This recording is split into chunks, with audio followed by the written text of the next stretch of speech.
12 साल से मोदी सरकार है, ठीक है, ना खाऊंगा ना खाने देने वाली सरकार है, 5 ट्रिलियन इकोनॉमी बनाने वाली सरकार है, अच्छे दिनों वाली सरकार है।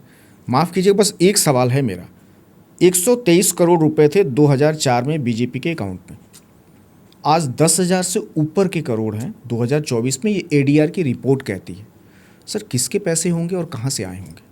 देखिए, जैसे मैंने कहा, ये तिगड़ी है ना, तिगड़ी में जिसको काम कराना है वो पैसा देता है ना। तो जो पॉलिसी मेकर है, आजकल क्रोनी कैपिटलिज्म बहुत चल रहा है हमारे देश में, है ना।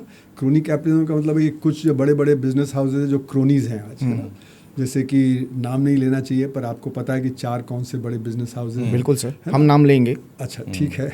एक तो अडानी जी हैं सबसे बड़े, पहले उसमें तो नाम जो आता है अंबानी, वो जो हैं उनको सारा आप बेनिफिट दे रहे हैं, तो वो भी आपको बेनिफिट देंगे, क्योंकि क्विड प्रो को उसमें भी आ जाता है ना। तो इसलिए जो भी बिजनेस है, तो मैंने अपनी जो किताब है उसमें मैंने दिखाया कि बड़े बिजनेसमैन, लोकल बिजनेसमैन और जो आपके जो जजेस और जो पुलिस वाले और जो ब्यूरोक्रेट्स हैं, वो सब डोनेशन देते हैं पार्टी को, ठीक है। तो जो रूलिंग पार्टी होती है उसको ही डोनेशन मिलता है। आपने देखा जैसे कि ये बॉन्ड्स आए थे, इलेक्ट्रल बॉन्ड्स आए थे, उसमें 60% तो करीब करीब बीजेपी को ही मिला था, 40% बाकियों को मिला था, है ना। और वो तो वाइट में हो गया। अब ब्लैक में कितना आ रहा है वो तो बेतहाशा है ना, क्योंकि सब जगह काम कराने हैं आपको, लोकल लेवल पे काम कराने हैं आपको, स्टेट लेवल पे काम कराने हैं आपको, नेशनल लेवल पे काम कराने हैं। तो इसलिए जो बिजनेसमैन हैं वो तो कर ही रहे हैं, लेकिन इसका असर हमारे अर्थव्यवस्था पे गलत पड़ रहा है। वही जानना चाह रहा हूँ, क्या गलत पड़ रहा है कि हमारे जो लेवल प्लेइंग फील्ड नहीं है। तो लेवल प्लेइंग फील्ड मतलब कि मुझे पता है कि भाई उनको तो मिल जाएगा, मुझे नहीं मिलेगा, है ना। या अगर मेरा बिजनेस अच्छा चल रहा है तो मेरे बिजनेस को ये लोग एक्वायर कर लेंगे। जैसे Bombay airport, new Bombay airport acquire हो गया, ईडी रेड हो गई, आईटी रेड हो गई और वो एक्वायर कर लिया गया, है ना। उसी तरह आपका सीमेंट है, सबसे बड़ी सीमेंट कंपनी जब बिरलास की है अल्ट्राटेक, है ना, उसका जो होलसिम के साथ एग्रीमेंट हो गया था, है ना। और होलसिम ने उनको कहा था कि ये जो एसीसी और जो अंबुजा सीमेंट जो बहुत प्रॉफिटेबल कंपनी है उनको बेच रहे थे, अगले दिन वो तोड़ के वो अडानी को मिल गया, है ना। बिल्कुल। आप देखिए तो मतलब जगह जगह यही हो रहा है। आपको इंफ्रास्ट्रक्चर में देखिए, एयरपोर्ट देखिए, आपको जो पोर्ट्स देखिए, है ना, डिफेंस में देखिए, जहाँ पे कोई एक्सपीरियंस नहीं है वो सब भी आपको मिल जा रहा है। पर आम आदमी को समझाइए कि इनको चाहिए क्या, तो ये सब करने से इनको मिल क्या रहा है? इससे ये हो रहा है कि ये बड़े हो रहे हैं। जैसे कि कोरिया में चाय बॉल्स होते हैं, है ना, जैसे ह्यूंडई हो गया, सैमसंग हो गया, है ना।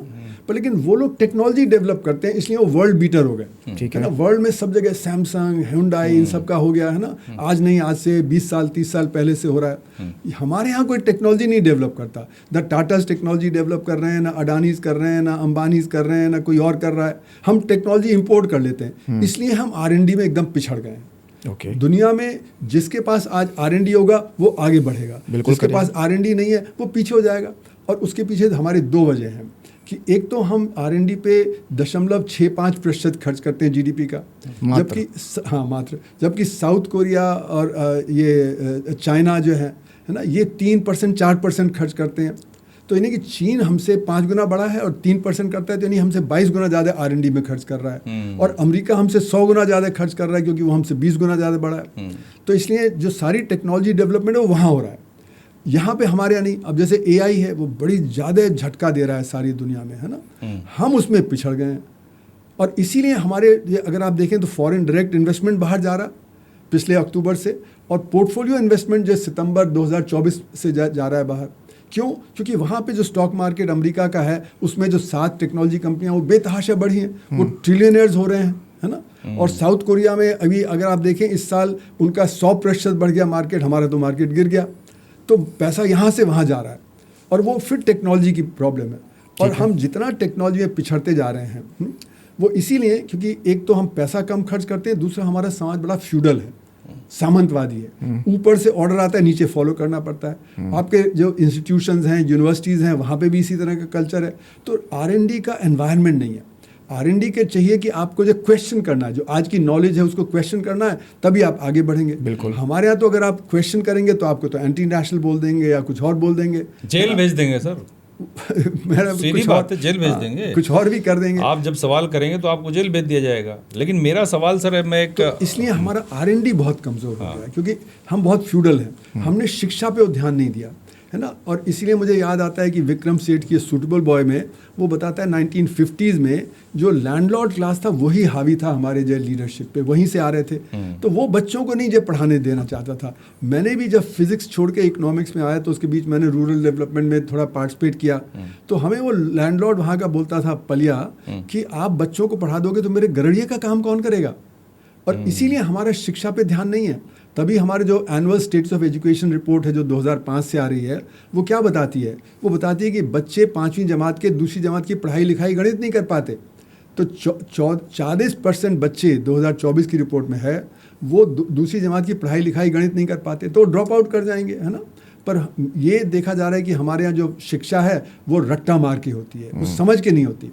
जबकि जब तक आपको समझ नहीं आएगी तो आप रिसर्च कैसे आगे करेंगे, कैसे आप नई टेक्नोलॉजी डेवलप करेंगे, कैसे नई आइडियाज़ जनरेट करेंगे। तो हमारी जो शिक्षा पद्धति है वो बहुत ही कमज़ोर है।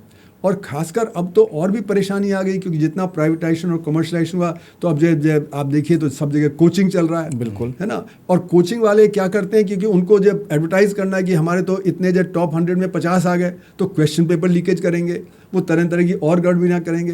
तो जो प्राइवेटाइजेशन और कमर्शलाइजेशन हो रहा है हमारे शिक्षा और स्वास्थ्य के क्षेत्र में वो बहुत ही हमको परेशानी का दौर है क्योंकि हमारा गरीब आदमी तो उसमें पार्टिसिपेट नहीं कर सकता और जो गलत काम है वो हो रहे हैं। अब जैसे कि अभी रिपोर्ट आई कि आपने देखा यहाँ पे मध्य प्रदेश में कि कितनी महिलाएं मर गई, सही चीज़ नहीं मिली। मेडिसिन है वो स्पूरियस है, आपको जो मतलब टीबी हो जाए तो आप मेडिसिन ले रहे हैं पर पता नहीं उसमें पूरा जो रिफेम्पिसिन है या नहीं है। तो आपका जो आईवी फ्लूइड है वो सही है या नहीं है।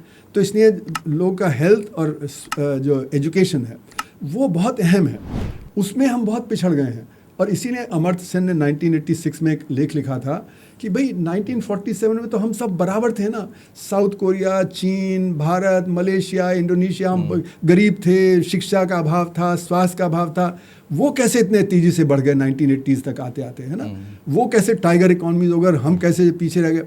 उन्होंने कहा कि उन्होंने शिक्षा और स्वास्थ्य पे जबरदस्त एक्सपेंडिचर किया और हमने जीरो किया। और हमने जीरो तो नहीं किया पर हमने कभी 4% से ज़्यादा नहीं पब्लिक एजुकेशन पे किया। सर 94,000 स्कूल बंद कर दिया इन लोगों ने, सरकारी स्कूल, अभी हाल फिलहाल की रिपोर्ट। जी हाँ, पर ये नहीं कि जो इंटरनेशनल स्टैंडर्ड है वो 6% है और कोठारी कमीशन ने भी 68 में कहा कि हमें 6% जीडीपी का पब्लिक एजुकेशन पे खर्च करना चाहिए। लेकिन मलेशिया वगैरह तो 10% जीडीपी का चले गए ना। तो इसलिए सारे बच्चे स्कूल में बाय 1965, हमारा भी गोल था कि 65 तक सारे बच्चे स्कूल में आने चाहिए। लेकिन आज भी चाइल्ड लेबर है, आज भी इतने सारे बच्चे हैं जो स्कूल नाम तो जरूर लिख देते हैं पर वहाँ पढ़ाई नहीं हो रही है। तो इसलिए हमारी शिक्षा पे और स्वास्थ्य पे, और उन्होंने यही बताया अमर्त्य सेन ने कि शिक्षा और स्वास्थ्य जब सही होगा तो आपका लेबर प्रोडक्टिव हो जाएगा और जब लेबर प्रोडक्टिव होगा तो आपका जो कंट्रीब्यूशन जीडीपी में ज़्यादा होगा, वो एंटरप्रेन्योरशिप ज़्यादा होगा। आज हमारे यहाँ एंटरप्रेन्योरशिप की कमी है बहुत, बिल्कुल कमी, क्योंकि जब लोगों की शिक्षा सही नहीं होगी, उनका स्वास्थ्य सही नहीं होगा तो कहाँ से एंटरप्रेन्योरशिप आएगा। जो रट्टा मार के सीखेगा तो वो जो कॉन्ट्रीब्यूट नहीं कर पाएगा। तो हमारे यहाँ जो सबसे बड़ी कमी है वो R&D में है और R&D की वजह से जो अभी जो आने वाला चैलेंज है वो आर्टिफिशियल इंटेलिजेंस का चैलेंज है।